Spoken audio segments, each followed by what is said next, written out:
Hello and welcome back. Many thanks to everyone who is donating and helping us reach our goal of raising $10,000 for Children's National. And congratulations to Marsha for winning the prize in our previous drawing. So launching right into our next guest speaker, we have Bryan Shanafelt, aka NPC. Now, Bryan is a freelance producer, streamer, caster. He does it all. So I'm really excited to get into this set of questions here. Welcome, Bryan. Oh, thank you for having me. It's good to be here. Thanks so much for being here. So go ahead and tell us a little about yourself and how you got into gaming. I'm born and raised Dallas, Texas, and I do IT consulting during the day, so kind of computer things go hand in hand with gaming things. It's kind of a natural connection for me. But when I was young, my dad bought me a Nintendo. The old NES. My parents were going through a divorce, and so my parents were kind of competing, and my dad was like, "We here have a Nintendo for your birthday," and that really helped out. I remember playing games and just like as a kid, it was just games, and the neighbor kids were all into sports and cars. And I was like, nah, for me, it's video games. It's always been electronics and whatnot. I had to kind of break away from that and then, go do IRL stuff for a while. But I never really lost my passion for gaming. So when I came back around and I got the opportunity to join some organizations and some charity tournaments and things like that, I really jumped on that. And that was, that's kind of how I got involved here. How did you get into the production, the streaming, the casting side of things? I just when I see a job that needs to be done, I just jump in and do it.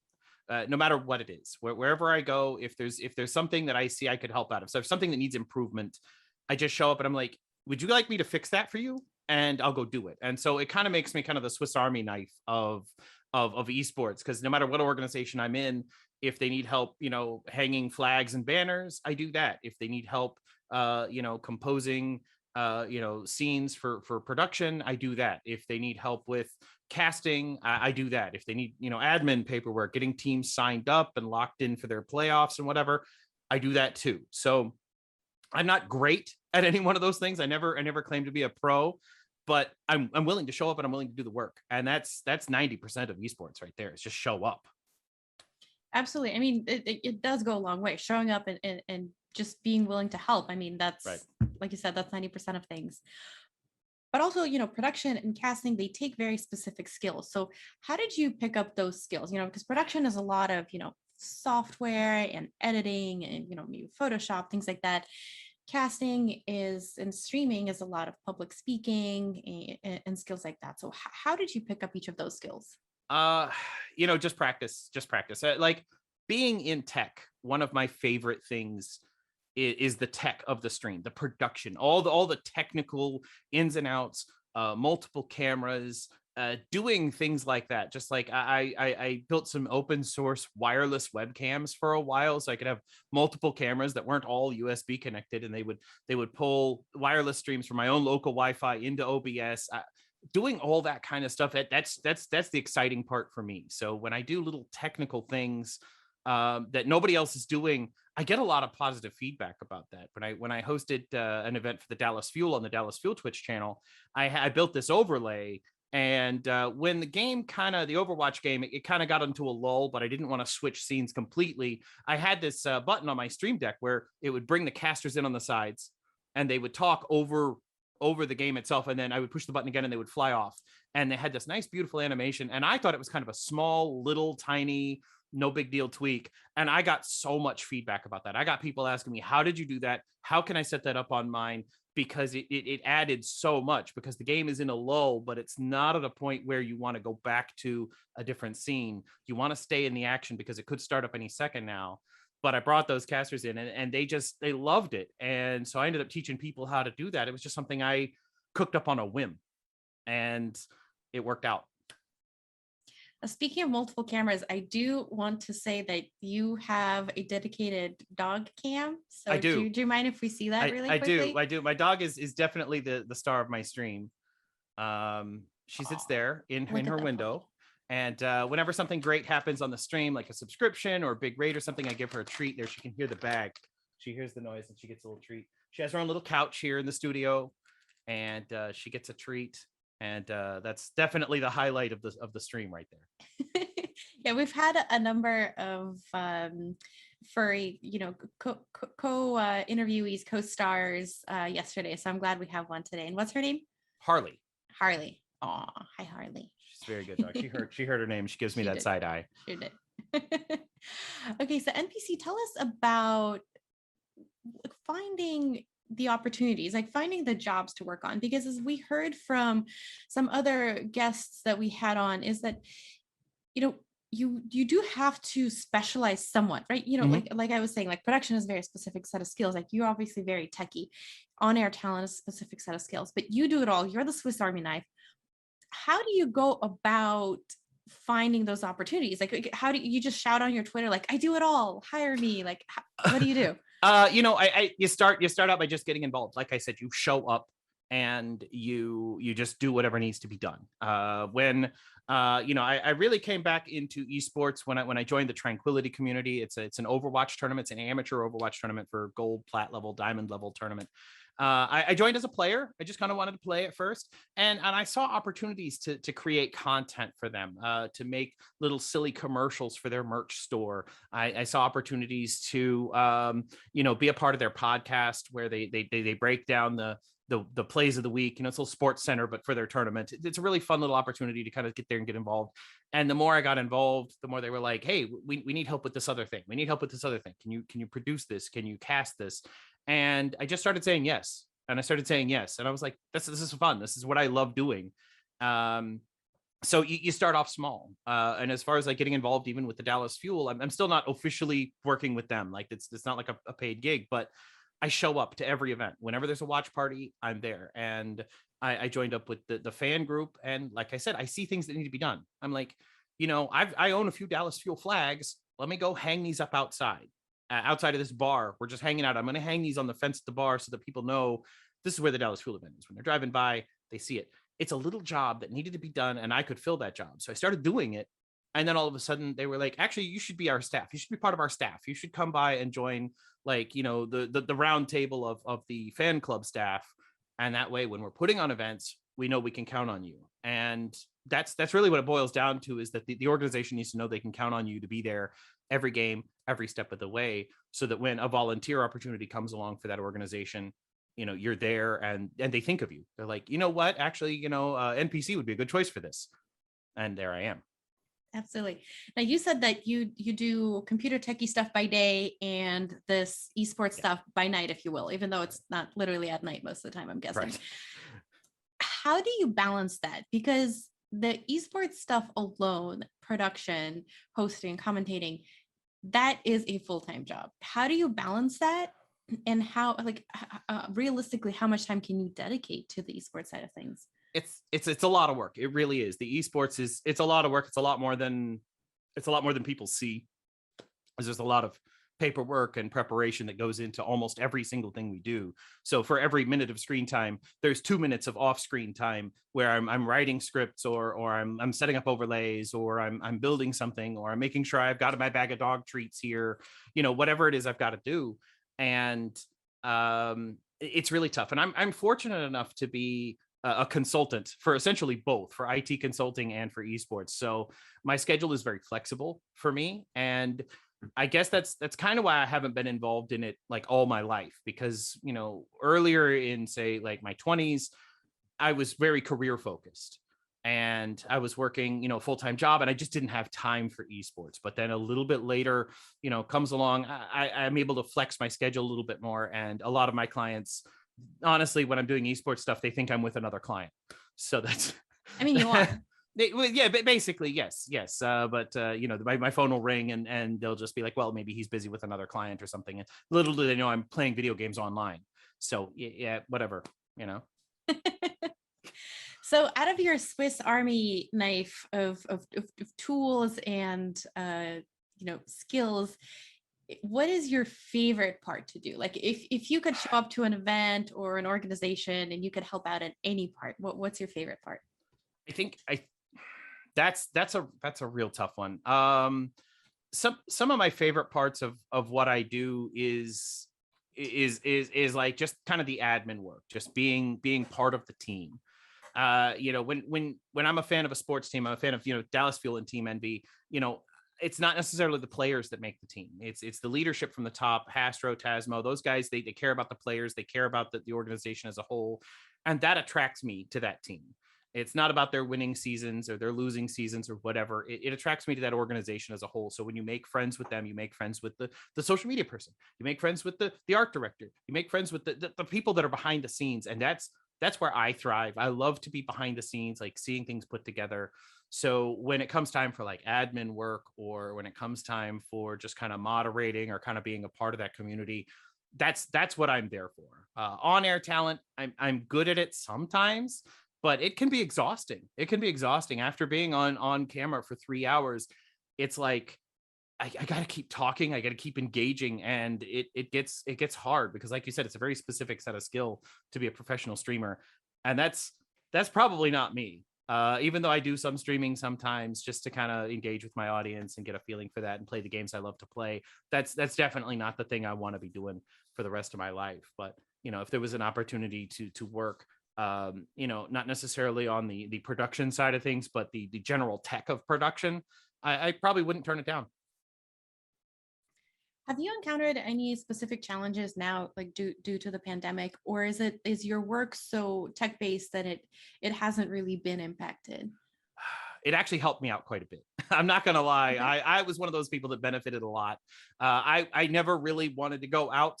You know, I never really liked going places because I knew that my job could be done remotely.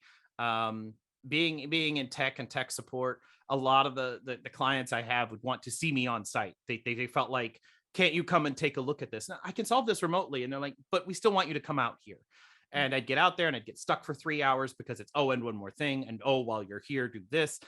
And I that was always kind of a thorn in my side. But once the pandemic happened and remote work became a lot more accessible and a lot more mainstream for people, I was able to work from home more consistently, which meant less travel hours in my day, you know, driving from place to place doing things, which means more free time essentially for esports. So I was actually a beneficiary of the pandemic, and really enjoyed getting to stay home and of course be with my dog. Oh, absolutely. No, Yeah. I mean, if you have furry family members, I'm sure they definitely very much appreciate the fact that folks were staying home more so than usual. For sure. Absolutely. Now, what are some of your experiences in the esports industry that really stand out to you? Whether it was like a favorite moment or maybe like a light bulb moment that showed you, hey, this is why I'd like to be helping out with events. Any kind of moments that stand out to you. Uh, you know, I so when I was when I was 18, my dad was diagnosed with brain cancer, and he passed away. I was fairly young, so college kind of never became an option for me. I went straight to Mm, tech school, and then went to work. And so when I was at a QuakeCon, I was at a convention, and I ran into a charity organization that was specializing in cancer for adults.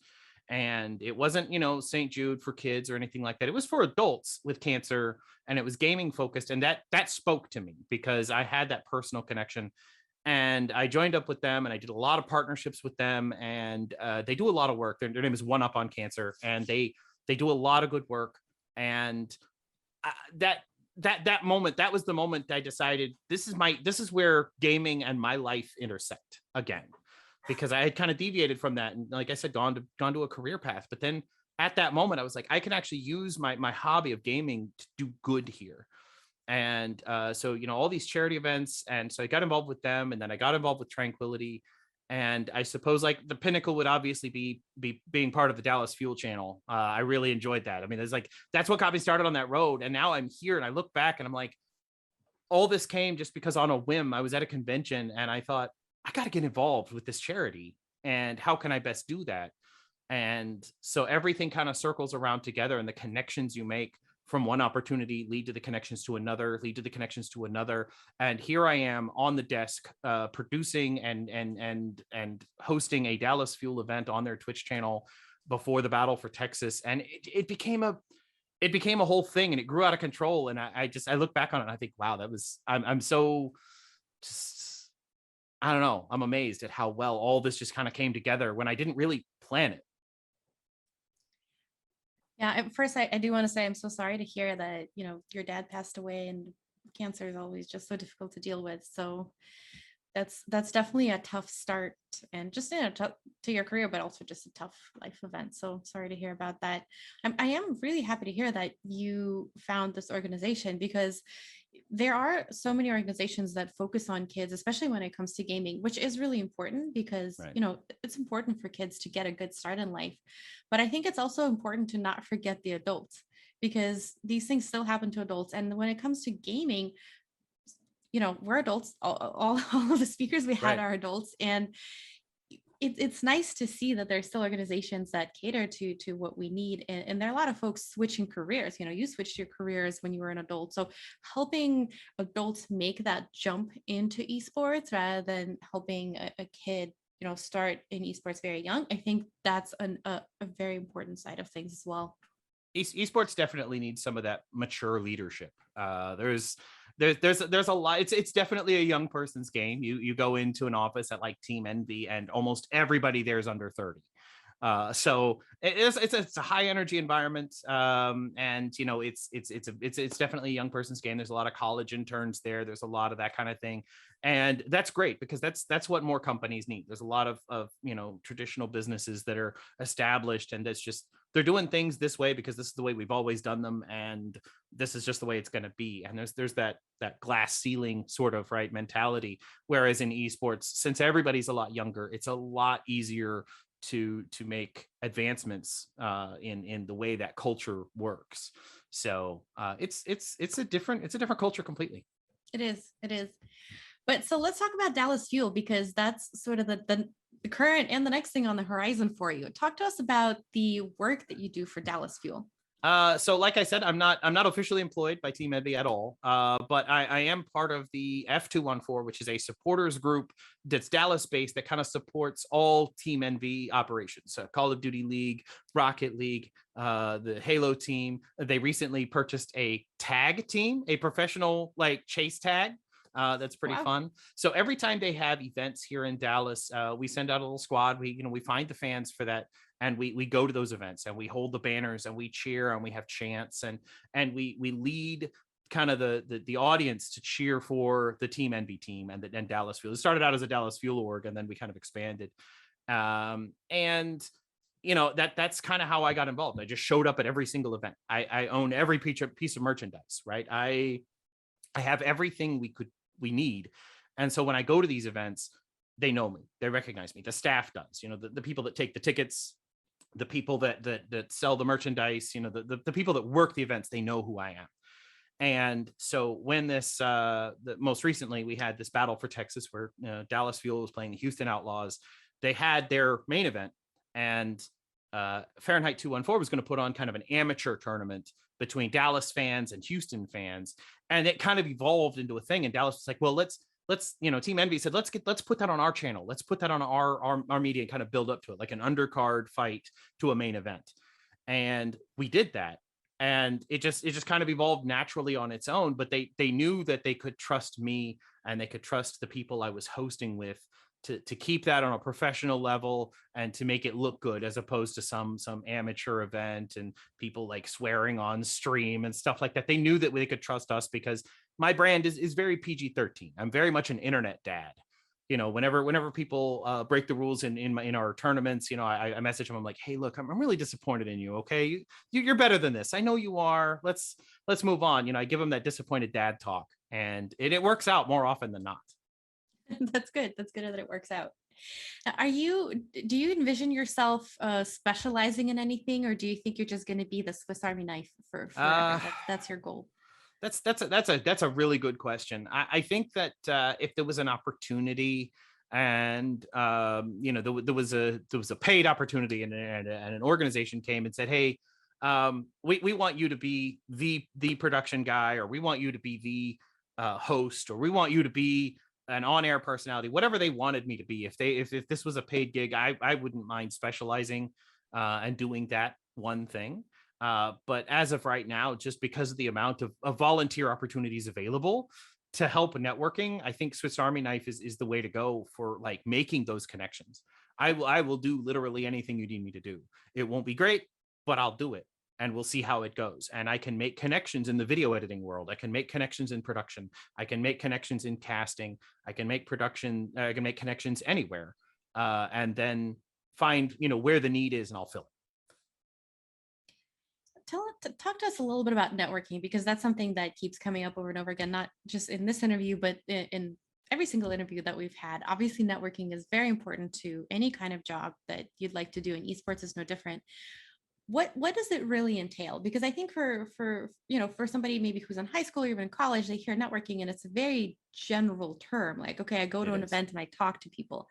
What else? Like, are there any specific tips or like steps that you take that help you network? Like, hey, I get home and I write down the names of people I met on a piece of paper, or like what does networking involve for you? For me, networking is, obviously make yourself some business cards. Make yourself some business cards. I know it sounds old fashioned, but every time I come home from a convention, I've got a stack of business cards like this.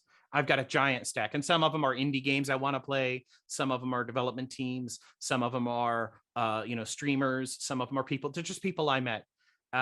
So get yourself some business cards. Go on Fiverr or something and hire somebody to make you a layout that looks cool, that represents your brand, whatever your brand wants to be, and take those with you and just kind of hand them out and talk to people. Look for anybody that has a badge, an ID badge. I've got my little QuakeCon badge here. Look for anybody whose badge is better than yours. Obviously, there's going to be those gold ones, the premium package. Look for those VIPs, because those are the people you're going to want to talk to. You're going to be like, hey, how long have you been coming here? Talk to them as human beings. You want to be interested in them to get them to be interested in you. So you definitely want to connect with them as a human, right? Not just as a business acquaintance. Here, buy my stuff, hire me. That's not going to get you anywhere. But if you care about them as a human, as the person that they are, they're going to care about you. And give them your card, get one of theirs. And getting one of theirs is the most important step here, because when you get home from that convention, or you get home from wherever that is, you're going to reach back out via email and you're going to say, hey, or Discord or whatever you happen to do, and say, hey, I really enjoyed meeting you there at my convention. And if there's anything you need help with that I can help with, you just let me know and I'll be available. If you need a producer, if you need an art director, you need a graphic designer, I'll be here. I'm available for you. And just kind of make yourself available, make yourself known, and reach back out to them, kind of refresh their memory and say, hey, it's me. I have a Discord emoji with my face, and I append that to my messages. I'm like, hey, it was good to meet you. And I put my little Discord emoji so that people know, oh, that guy. Okay, That's this is brilliant. the guy. That's brilliant. Right? I love that tip. That's the guy. Yeah, I remember that. And really the emoji is just like from here up. It's the head. The head is part of the brand. I couldn't wear a hat if I wanted to now. But I go places and I just kind of reach back out and I say, hey, it was great meeting you. I'll see you, around. I hope to meet you again soon. And then just say, I'm really into whatever it is you're doing. I'm really into Rocket League. Man, you run a really great Rocket League team. And if you guys need a graphic designer or something, hit me up. I'm available. And you never know. Maybe it comes out, or maybe you meet him at the next event and you're like, hey, I remember that guy. And then you go up to him and, hey, we talked at DreamHack 2019. Don't you remember? Let's talk some more. So just whatever it is you're into doing, that's just focus on that and find teams and organizations that you want to be a part of. And how do you keep track of the folks that you meet? Because you said, you come back with a huge stack of cards, and here's my co-host. Yeah. You meet so many people, and over the years, right? How do you don't hear back right away, right? So like right. You said, you might meet somebody at a con that was 2 years ago, right? How do you keep track of everybody, what they're doing? Because obviously, like you said, you want to be interested in people. That's how they're interested in you. Maybe that person already switched jobs by then. Do you keep up with every single person, like what they're doing, or how do you keep that organized? I try. It's not something I can really keep organized. I can say follow them on Twitter. And then obviously there are key people that you decide, okay, this is an organization I genuinely support. It's not like I want a job and I'm just applying at all of them. This is the dream job. This is the dream company I want to work for. You follow those people on Twitter, and then you can actually set like notifications that say, hey, I want a ping when they send something on Twitter, right? And that kind of helps keep them in your mind Now, obviously, with a lot of content creators, you can't do that because the Twitter algorithm makes them tweet 8 times a day, and that really gets annoying. But a lot of the admin staff for a lot of those organizations don't necessarily tweet quite as often because they don't necessarily need those algorithms to stay at the top. So sometimes you can get away with that and putting those alerts on some key people to follow, and you get those notifications, and then you can kind of keep updated, just kind of keep checking their bios, and you can kind of see who's going to go to those conventions when you're going to go to an event once in-person events open back up 2023. I don't know. We'll have DreamHack, we'll have QuakeCon, we'll have all these in-person events, and you'll be able to search the hashtag for those on Twitter and find out who's going, who's not. You're going to see those people that you follow kind of at the top, and you're gonna say, I want to see people that I follow that are using this hashtag right now. And those people are going. And so you check their Twitter bios, right? You check where, what they're working for right now, and how they're going to tie into you, so that when you do show up, you could be like, oh yeah, we talked at that last convention. And I meet all sorts of great people, like I said, just by getting involved, just by being there, working that charity booth, even for a few hours a day, every day. We come by, and I remember I went to DreamHack Atlanta, and I was sitting there across the table having dinner with the Bless RNG guy, the guy from the Bless RNG emote. He was right there. And I'm like, how did I get here? How did I ever end up at this table with all these content creators and Harris Heller and all these people? And I'm like, how did I end up here? But it's just, I showed up. That's the short answer, is I showed up. Well, you did show up, but I would say that you also have incredible networking skills, especially for somebody who just said they don't like to go outside and like to stay home. That's true. All right. Well, NPC, we just have a couple of minutes left. So do you have any words of wisdom to leave us with? Maybe if you were to look at your younger self just getting into the esports side of things, like what are some pieces of advice would you give yourself then? Well, like I said, I missed out on college, but I got to see a lot of my friends. They were doing stuff like they would take a LAN cable and throw it out the window of their dorm to the guy down the hall, and he would plug it into his, and they'd have this LAN party. It's like an unofficial LAN party playing Halo and stuff. And I missed out on that. I really did.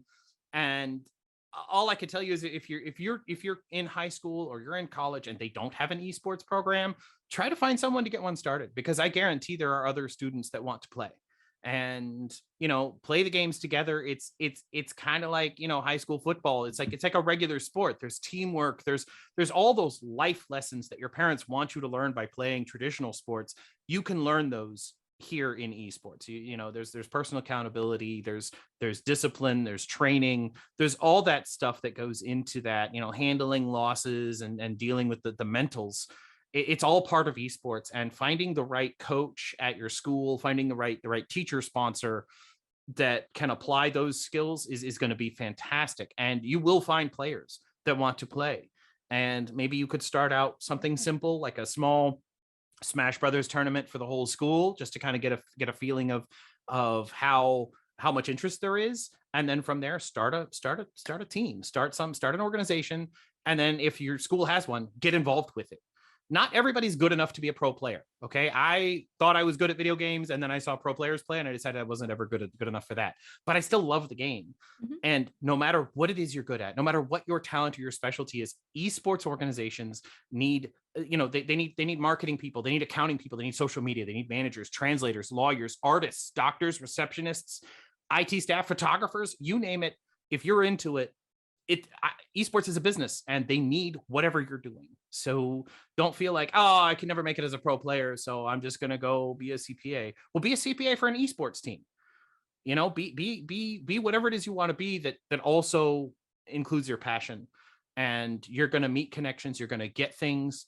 They're going to send you packages in the mail, and you're going to open up this Team Envy package. You're going to open it up, and there's going to be like flags inside and pins and banners, and they're going to thank you for supporting the team.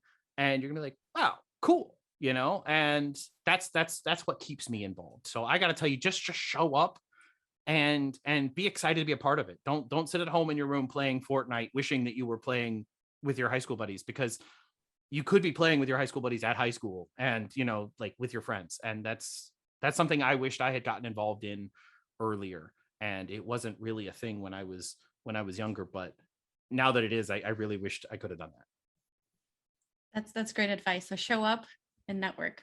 Show up. That's what I learned from this interview. Yep. But NPC, thank you so much for your input. This is truly, truly, really helpful to hear, especially from somebody who has so many skills and so many like parts of the esports industry that they worked on. That's just invaluable advice and sneak peek and behind the scenes. So thank you so much for being here with us. All right. Thank you for having me. So next up, we will have a very, very short break, and we will have a bag sale